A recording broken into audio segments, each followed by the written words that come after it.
Good morning, good day, or good evening, depending on where you are in the world. Welcome back to another video of my opinions about classical music. If this is your first video, I'm super happy you decided to drop by. I really hope you would like to subscribe at the end of it.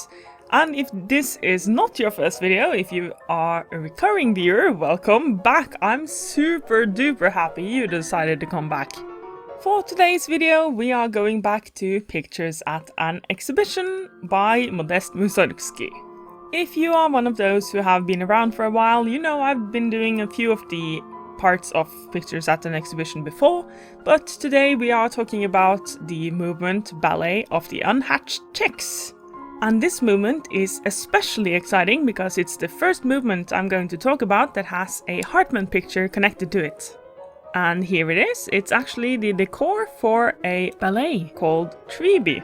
And before you ask, no, Mussorgsky had nothing to do with this ballet. But as you can imagine, this picture inspired a whimsical and playful kind of piece. So let's listen to the opening and I'll talk a bit about a few points I really like about the piece.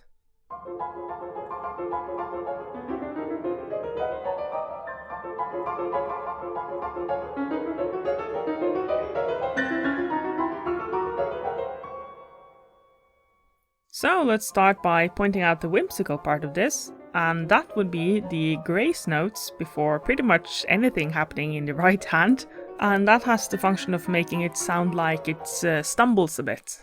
And as you probably know, this is not a new trick, but it's definitely an effective trick, and it definitely gives out that impression, so I don't mind the use of it. I think it works well with the idea of unhatched chicks stumbling around. I also really like that he only kind of has two themes in this opening. He has the stumbling, which is the part with the grace notes, and then this part right here comes in, and that's kind of like a chick managing to getting up and walk around a bit. And what he's really done with the walking part is that he's taken a bar and composed that bar, and then he's just shifted it up and played it again, and then shifted it up once more and played it one more time. In other words, really effective use of a composer's time. And then there's just one more bit I want to talk about in this part, and that would be the last two bars here, which contrasts really well with the previous parts, because we move from the stumbling and the walking, and then suddenly we have a pause, and I think that works really well and is really effective when you're listening to the piece. Let's just hear the second repetition of the first part, and then we'll go into the second part, where we get a bit more dancing from these chicks.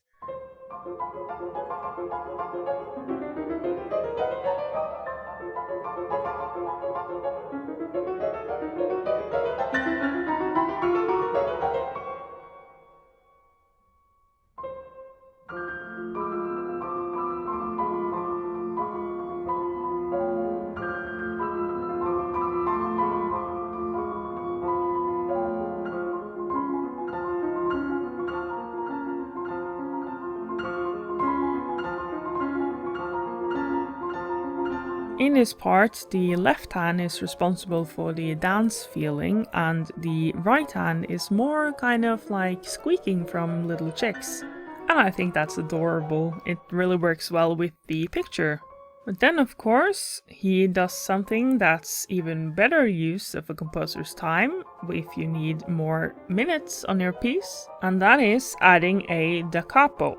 Da capo is Italian, and I do believe it means from the head, but in music it means from the top. So basically it's a repetition sign telling you to start from the beginning of the piece again. Following a da capo is usually a fine at some point in the music where the musician is supposed to stop playing, or there is a little piece of text telling you to jump to the coda.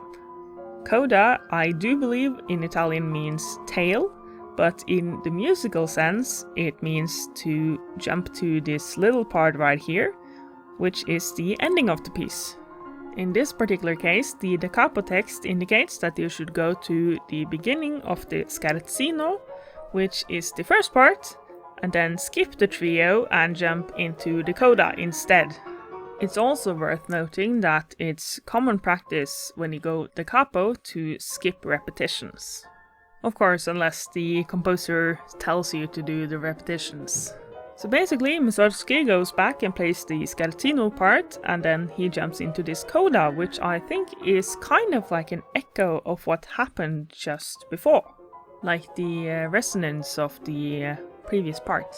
And once again, I have to say that I think Mussorgsky has done a really great job at this part as well.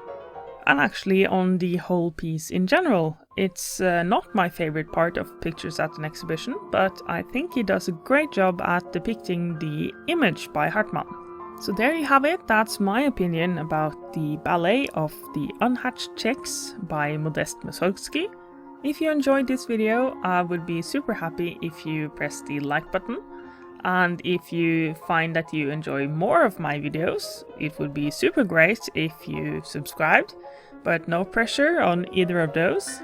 And yeah, I suppose you have a great day and I'll see you next time.